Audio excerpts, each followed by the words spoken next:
now, as I was stating, the market is really at an uncertain type of tenor. And the reason is, folks, is because of all the bad news that is coming out of every facet of the economy. Now, the only reason that we haven't seen a massive sell-off is because most of the folks that are in this market, all right, are folks that made lots of money during COVID. Remember, we had a lot of new, quote, retail investors come into the market during COVID because they were just sitting around. They had nothing to do. They were saving their money, and as a result, they decided, you know what, I'm going to get into trading. And folks, I don't know if y'all remember, but during COVID, April of 2020 specifically, the Dow was at 16,000, 17,000 points, coming back from about 30,000 and change. So anybody could have thrown a goddamn dart at a dartboard of stocks and invested in it and been able to make money. Now that the market is starting to correct, these folks that made lots of money in 2020, 2021, maybe even in 2022, they're not making as much money. And as a result, they cannot believe that they can't make the money that they made. So right now, you've got a lot of uncertainty going all over the market. That's why you have massive volatility going on everywhere. And in my opinion, folks, we are at a point where this damn economy could topple at any moment. Now, folks, if you take a look at this headline before I cover the market, traders are flirting with the idea of a Fed rate hike in January, as January meeting minutes loom. That's right, folks. Many people are anticipating that because of the economic data not necessarily showing a slowdown, many people are anticipating that instead of a rate cut, we may have a rate hike. So, folks, I'm going to tell you all right now, whether it's a rate cut or a rate hike, whenever the Fed moves, that's when we're going to start seeing the repercussions of the contraction that is pending.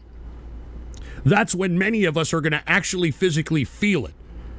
So that's when I think everybody needs to look towards every Fed meeting from now until the end of the year, because when the Fed moves, that's when the market's going to tank. The best thing that the Federal Reserve can do this week is not do anything. All right, is keep things unchanged, because that'll keep the market, I wouldn't say up per se, but it ain't going to make it come crashing down. Any kind of move by the Fed, that's it for these markets. And that's why I've been saying cash is king. Haven't I been saying it? Cash is king, baby. And we're going to head into a situation where I don't think that the current mental and emotional capacity of America is ready for. I mean, this is going to be a very bad potential depression.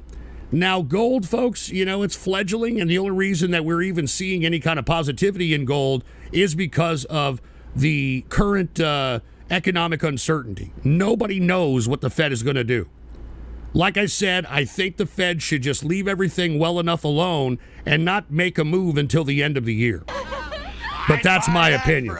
But anyway, gold and silver right now, I think, are good plays because once the interest rates come down, and we don't know when they're going to come down, but I'm speculating it's going to be at the end of the year, there could potentially be a quarter-point raise in the interest rates right before the cut. So that's why traders are flirting with the idea that the Fed may rate hike, all right, here at the beginning of the year, and then finally rate cut at the end of the year.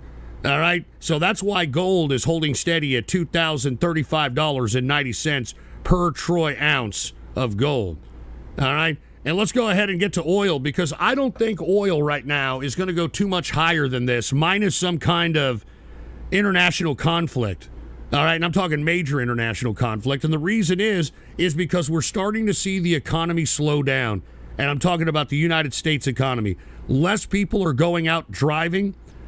Retail sales are at a massive decrease at this point in time. As a matter of fact, I had tweeted something this morning about this one guy who I don't always agree with, but he is a PhD in in economics, excuse me, and I think it was a pretty decent piece that he put up about the pending recession that, if is not already going to happen, we're already in.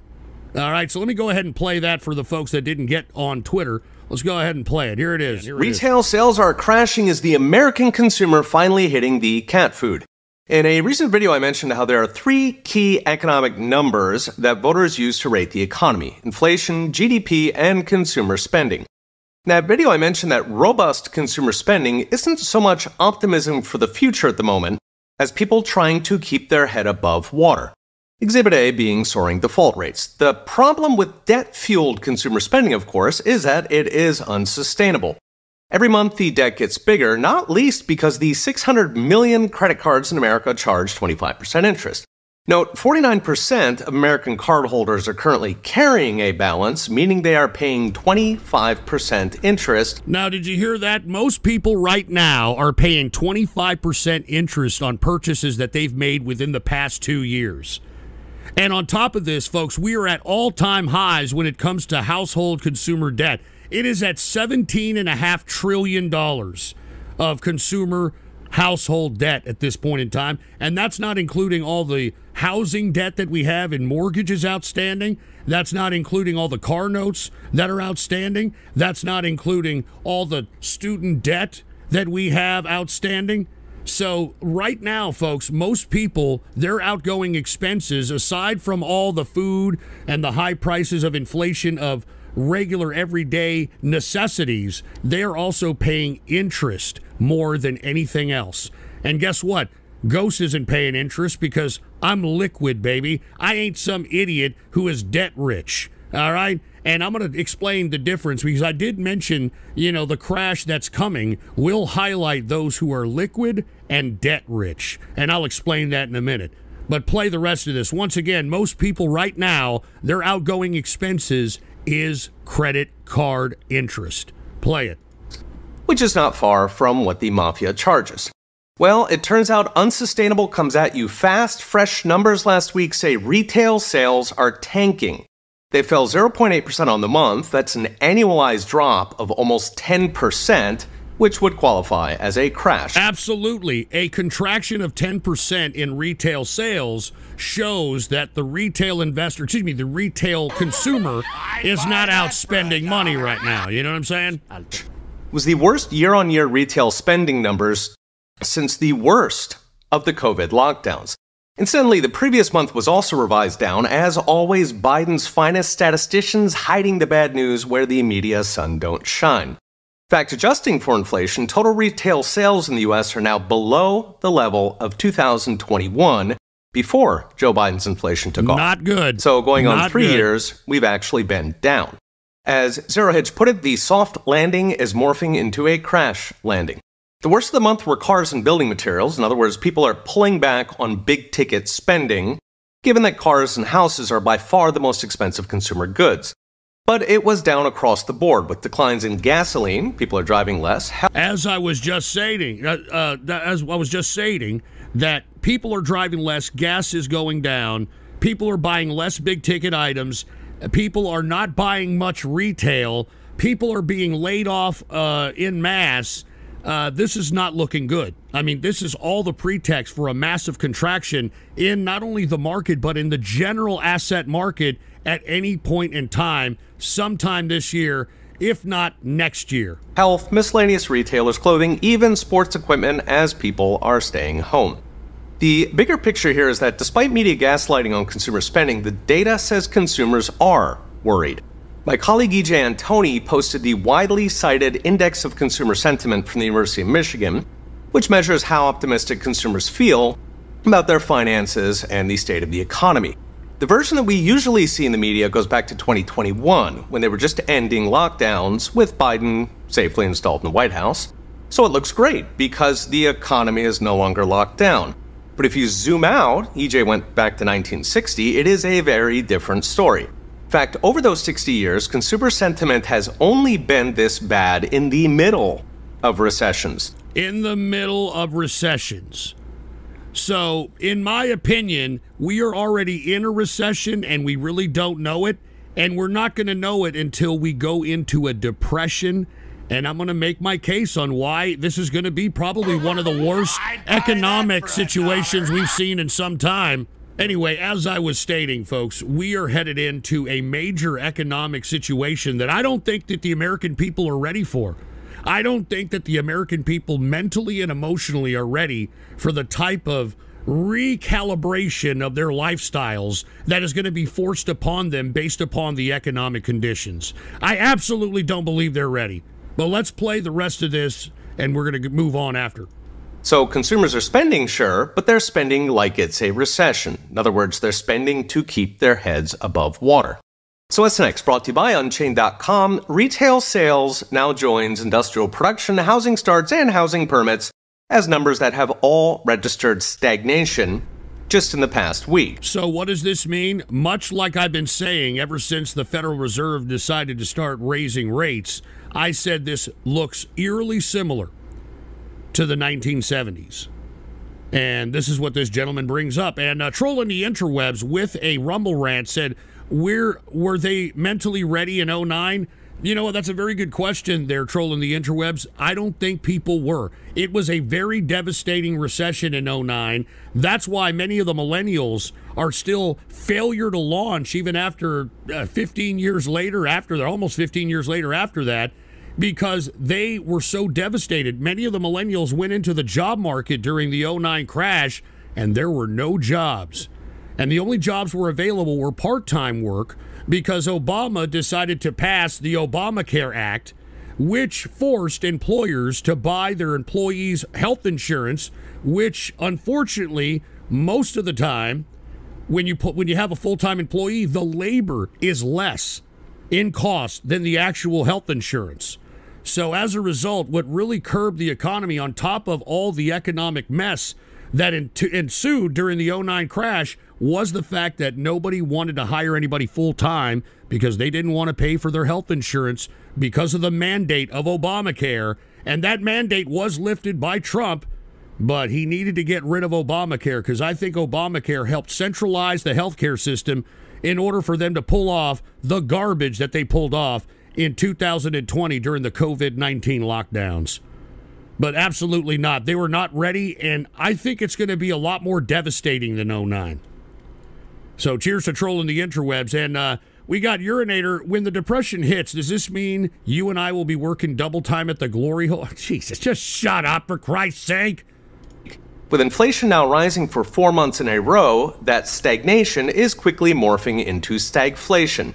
I've mentioned in recent videos my biggest concern, the doomsday scenario, which is that we are repeating the 1970s double peak stagflation. I called this 2 years ago that we were doing this. For all those folks that have been listening to me for that long, I said this looks eerily similar to the 70s, in which we had a triple dip recession in that particular decade, from 1970 to all the way to 80.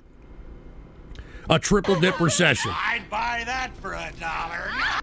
We are headed towards an eerily similar episode that we saw in the 70s, all right? And Mama Luigi with a Rumble rant said, this is Carter all over again. At least that is what it's looking to set up to be. Let's put it that way. Inflation.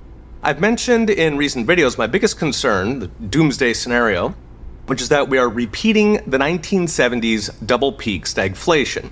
This time with an even more incompetent and venal president in office that could make it last 4 years.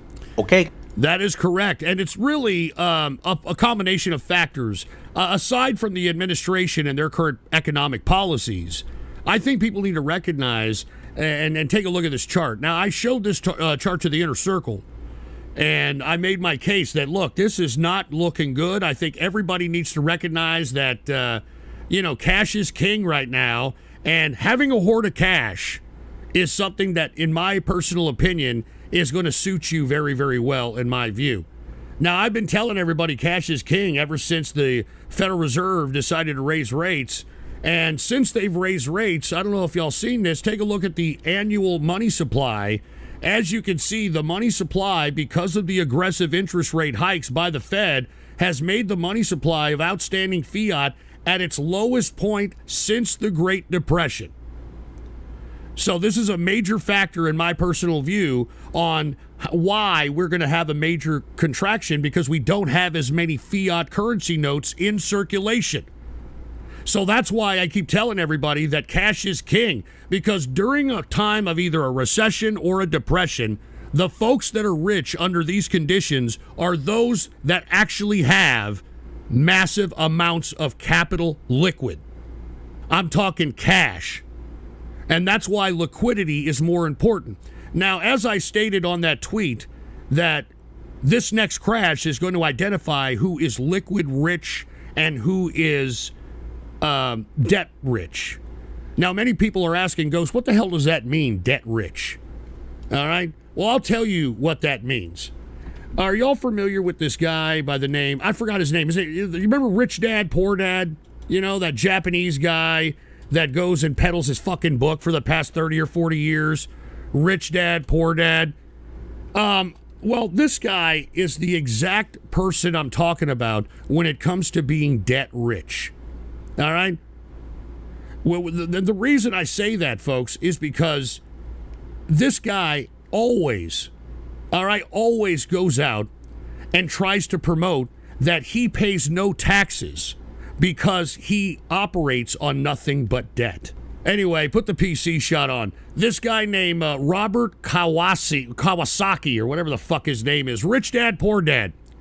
Rich Dad, Poor Dad's Robert Kawasaki says that he's $1.2 billion in debt because, quote, if I go bust, the bank goes bust, not my problem. And you see, these are the types of folks that are going to be back in the poorhouse after they have been giving themselves this wealthy projection to the public via debt wealth. And what is debt wealth? Debt wealth is the following, okay? They have over-leveraged themselves. Typically, this happens within the context of real estate, which is what Robert Kawasaki, whatever the hell his name is, that's what he always promotes in his Rich Dad, Poor Dad seminars that he all fucking has been doing for 30 years. Now, what Rich Dad and Poor Dad does, much like Donald Trump, much like most real estate developers in the commercial realm, which is why we're having a potential commercial real estate crash coming this March, by the way. All right, put that down in your calendar, all right? Commercial real estate crash, March 2024. The reason is because all the real estate developers are operating on debt wealth. For instance, let me give you an example. Let's say you are somebody that bought a house, right, back, whatever time. Let's say you bought a $250,000 house, and you got it at around a dip in real estate, okay? And let's say you added $100,000 worth of value to that $250,000 house by putting a deck, a new roof, or I don't know, putting new shit, new crown molding, new reno of a kitchen, whatever. Okay, so what ends up happening is that $250,000 house has now a value of $350,000. So what real estate developers do is they sell the home at $350,000 with $100,000 in profit, and instead of buy that for a Jesus dollar. Christ, what happens is that you sell your property. All right, you make $100,000 in profit. You sell it for $350,000, $100,000 in profit. Now you've got to pay taxes on $100,000 worth of profit, right? And how you do that is you either have to, I don't know, pay Uncle Sam its cut, or you can defer the taxes, okay? You can defer the taxes under something called a 1031. I've done 1031 many times, and this is how people like Trump, people like Robert Kawasaki, and all these fucking people that are debt rich operate. Because once you defer that $100,000, this is how you do it. Under 1031, all right, you put the $100,000 in cash on the down payment of the next house under 1031. Now, the thing is that you got to make a new purchase of a fucking piece of property within 60 days. Ah, fucking Hey, shit. Ghost. Heil Ghostler. All right. Zeke Heil. All right, dude, look, just stop donating, all right? I mean, I'm fucking trying to explain shit to you people. And, of course, the fucking idiots in Rumble chat who are probably going to be fucking sleeping in capsules and eating deep-fried crickets and complaining about how it's their fucking mommy's fault, how it's fucking Biden and Trump's fault, how it's the government's fault, how it's the fucking education's fault and all this other shit. It's your fucking fault, you stupid losers, all right? It's your fucking fault. Look, I'm going to try to continue on. But you know what? Go fuck yourselves. You want to know about the 1031 and all that shit? Go fucking join the inner circle. Fuck you fucking trolls in the goddamn Rumble chat. I'll tell you that right now. You guys are fucking garbage. And like I said, I don't even like half of you people that listen over there in Rumble chat. I don't even like half you people. Not even fucking kidding. You fucking people make me want to fucking puke. Anyway, where are we at here? You see, I'm supposed to get on with shit. I don't know what the fuck I'm doing. Anyway, another indicator of recession, okay? The Magnificent Seven companies, their profits. That means the top 7 companies in America now exceed almost every country in the world when it comes to profits. All right, the so-called Magnificent Seven, U.S. tech behemoths encompass Apple, Amazon, Alphabet, Meta, Microsoft, NVIDIA, and Tesla. They now have, all right, more profits than almost every country in the world. So that'll tell you that there is a massive concentration of wealth in these particular stocks. And that ain't good. That's another indicator. We hadn't seen shit like this since 99. And guess what happened in 99, folks? The 1999 crash. And that was devastating as well. So yet another indicator that we are headed for some kind of major contraction at any moment in this year. At any moment. All right? And yet again, another indicator of recession. Let me show you this chart. Okay, this is another chart that I had showed the inner circle, and I think that this chart is really, really telling if you want my personal opinion. All right, so let me go ahead and find it, for Christ's sake. Hold on, let me go ahead and find it first. All right, here it is right here. Now, what this is, it shows, and this validates what I've been saying, that the Federal Reserve, once it either cuts rates or increases rates, that is what is going to be the telling sign of when we're going to see the crash. Put the PC shot on. Now, as you can see, this blue line right here represents the federal funds rate, and those circles around these little points here is when the Fed decided to cut interest rates. And as you can see on these arrows here, this is the crash that happened. Now, folks, haven't you noticed here in this particular chart that this black line has always been under the amount of the federal funds rates? Okay? And this was the 2009 crash, which was very, very devastating. Take a look at where this black line is at this point in time. Okay? This black line represents, well, this was the last crash. This was 2020. This is going to be such a fall from grace. This is a recipe for disaster, and that's why I'm telling everybody, if you need to do anything right now, it's to accumulate U.S. dollars. And as we can see, we're about at the peak in which when they decide to cut rates, that's when we're going to see this massive contraction in the market. It happens every fucking time, as you can see with this damn chart. But that'll be the indicator in which we will all see the actual, if it's a recession, a depression, whatever it is. And by the way, the layoffs keep coming on. I mean, you know, we've had over, 200,000 layoffs this year. It's not even a month and a half into 2024. And it continues. Take a look at this. Google lays off thousands more employees despite record profits 1 year after laying off 12,000 employees as workers begin to worry AI is slowly replacing them. Well, no kidding. No kidding, AI is slowly replacing them. And let me tell you, didn't I say at the beginning of 2023 that AI is going to kill our reality and that everybody needs to pay attention, that AI is going to eliminate massive amounts of jobs, particularly in the tech industry, which are high-paying, six-figure plus jobs, for Christ's sake?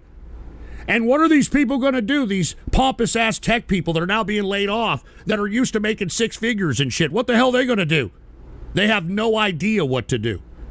And this was yet another indicator, folks, back in 2009, when the crash was about to happen. Prior to the crash of 2009, we saw massive amounts of white-collar workers being laid off en masse. And let me tell you, these laid-off workers, they have a lifestyle. They've got a mortgage. They've got an electric car. They've got all these perks that they have to have a monthly payment for just to keep.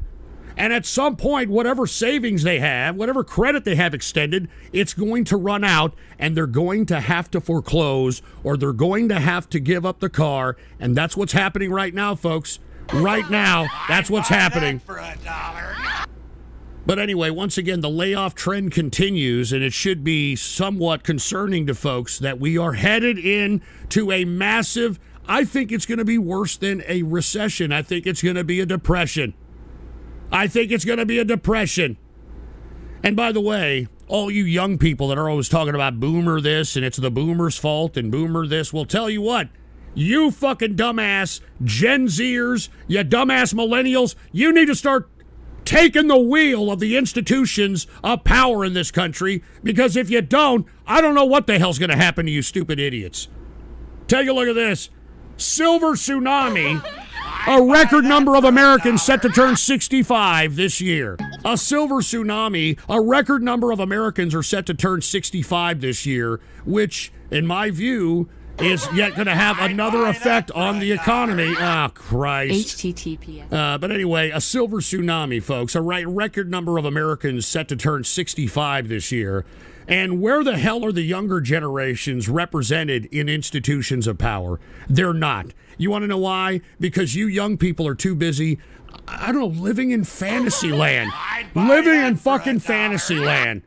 And we got trolling the interwebs with a Rumble rant. Who cares if they turn 65? They're still going to refuse to retire. They're probably going to have to get sued out of leadership positions. I'd buy that for $1. Oh, Jesus Play Christ. it. Play it for what? Let me tell you something, Menno Ray. If this is some stupid fucking clip that is meaningless to the conversation that I'm having now, I'm ending the fucking broadcast, you stupid piece of fucking Mexican trash. All right?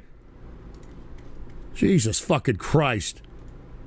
Anyway, I can understand where trolling the interwebs is talking. I understand where he's coming from, because if you take a look at the current leadership right now, take a look at the current leadership, everybody's a boomer. Take a look at the people that are running for president, everybody's a boomer. Take a look, I mean, it's all boomers. Where the hell are you young people going to be represented? Good point, trolling the interwebs. All right, anyway, put the PC shot on. This is Menno Ray's video here. Hold on, what is this? Boomers after selling a house for $750,000 that they bought for a tub of blueberries. Yeah,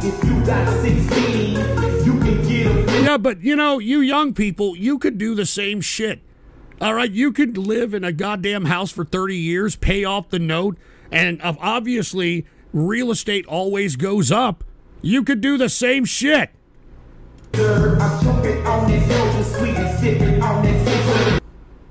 Anyway, look, Menno Ray, I don't understand why any of you young people piss and moan about, oh, it's so hard to get a house. This is the most easiest time to ever get a house, probably next to 2009. I mean, all you have to do is get a USDA or an FHA loan, and you barely have to put anything, if anything at all, down, and you get yourself a house if you qualify and you meet the earnings requirements, for fuck's sake. I mean, it's not that fucking hard. It's just that you young people refuse to do anything. You think things are supposed to happen to you. You see, that's the difference between capitalists and everybody else. Capitalists go out and make things happen, while the rest of you people just sit there and wait for things to happen to you. That's why capitalists are who they are, and that's why you are who you are, all right? And real female, I'm not going to say you're sick-ass Rumble rants, all right? You're a sick, twisted pervert. Anyway, we were just talking about, once again, a silver tsunami, a record number of Americans set to turn 65 this year. And what are the young people doing? You know what I mean? What are the young people doing right now? Well, guess what? The young people, they're actually going out and trying to get a job, but take a look at this. Gen Z are treating employers like bad dates. 93 ghost interviews, and 87% have not even showed up for their first day of work. So they schedule an interview, these Gen Zers, 93% of them don't even show up to the interview. And then when they show up to the interview, 80% of those pricks don't even show up for the first day of work. And you know, folks, then you wonder why Washington, D.C. isn't doing anything about the border situation. I mean, don't hate me because I'm highlighting it. I can't stand that you fucking people are pointing your fingers at me as I'm pro-open border or some shit. I am not. Okay, I am absolutely not pro-open border, but I'm just trying to highlight while each and every one of you so-called American people are pissing and moaning about how you want something to be done at the border, and nobody on both sides of the political spectrum in Washington, D.C. is listening to you. This is why. This is why right here. I'd buy All that right. for $1. This is American work ethic at its best. This is American young people work ethic at its best. What? Anyway, folks, look, now everybody in the chat room's like, oh, look, it's an open borders ghost over here. Look at him. He's the WEF and all this other bullshit. I'm just highlighting why. Okay? Why don't you ask this question? Why don't you look at that ugly, disgusting piece of trash that you look back at every morning in the mirror and look at that person in their beady eyes and that stack of dimes they call a neck and ask them, why isn't the Washington, D.C. representatives that are supposed to be representing us as a people, why are they not doing anything about the border? This is a reason why. Nobody wants to work. Nobody wants to work. And what's unfortunate is that many of the Gen Zs and millennials, they have such an unrealistic perception of what reality is supposed to be, that many of these people believe that they're above certain types of labor. They think that they're above certain types of pay grades, for Christ's sake, even though they have no experience doing anything. This is why. This is why right here. And another reason why, aside from people not working, folks, I think that the reason that they're allowing so many illegals in and so many migrants into the country is because of the pending depression that we're about to go into. The readjustment of the American lifestyle is going to be so drastic that they're going to have to dilute the people that aren't mentally and emotionally prepared for the amount of readjustment of lifestyle that people are going to be forced to do. So when you have a bunch of folks that are illegals that appreciate the opportunity, no matter what the wage is, no matter what the job is, and that sort of thing, they will dilute all the American people that are going to be pissing and moaning during the Depression. Look, for all you folks that are sitting here suggesting that, oh, look, he wants us to be replaced, you people are replacing yourselves. You people are replacing yourselves. But anyway, as I was stating, folks, aside from the folks of the Gen Z and millennial generations refusing to work as a reason why D.C. is allowing all these migrants in, I'm telling you, the crash that's coming, the American people who are pissing and moaning right now at the current economy, which isn't that bad. I mean, you got the gig economy, and there's so many economic opportunities out here, and yet most people are still pissing and moaning. But anyway, aside from people not working, it's because many of these people that are pissing and moaning about the current economy, which they haven't seen nothing yet, these people are going to lose their gourd. They're going to lose their minds when they have to recalibrate what it is that is their American lifestyle. And I don't think people are ready, and I think that's another factor on why you have all these migrants coming in my personal view. And don't kill the messenger. Don't hate on me. I'm just highlighting what it is that is reality. And by the way, for all you people pissing and moaning about, I don't have enough money, take a look at this. Are you richer than you think? A surprising number of people consider themselves poor, but they're actually the top 10% of earners. And now, how the hell could this dichotomy happen? It happens, folks, because people don't understand how to differentiate wants from needs. Okay? You need shelter. You need food. You need clothing. Okay? But many folks are putting wants into the category of needs. For instance, many of these dumb young people feel that they need a Starbucks coffee that costs $12+ a day. A lot of these people think they need to eat out on a consistent basis. A lot of these folks think that they need to go on these ridiculous, mundane vacations. Many of these folks believe that they need to spend money on ridiculous video games and ridiculous obtuse purchases. This is why, in my personal view, we are in a recipe for disaster when it comes to the American mentality. Now, let me read right here for a second, okay? The report, based on interviews and a nationwide survey of over 1,000 Americans who earn at least... Jesus fucking shit! God damn it, you stupid fucking... God damn it! Stupid fucking goddamn fucking moron! Waste fucking time! But let me tell you something, folks. I'm just about had it. I've only been on here for an hour and 20 minutes. Oh, you gotta be fucking kidding me, man. Come on! The issue with the current job market is that employers have gone out of their way to make job interviews more complicated and longer than they need to be. You don't need 2 to 3 screenings to know if someone is correct for the position. Yes, you do, okay? Yes, you do. Now, the interviewing process is too difficult. Do you hear this shit? Give me a fucking break, all right? Anyway, the report, based on interviews and a nationwide survey of over 1,000 Americans who earn at least $175,000 annually, placing them on the top 10% of the U.S. tax filers, reveal that a quarter of respondents view themselves as very poor or just getting by. Can you believe this?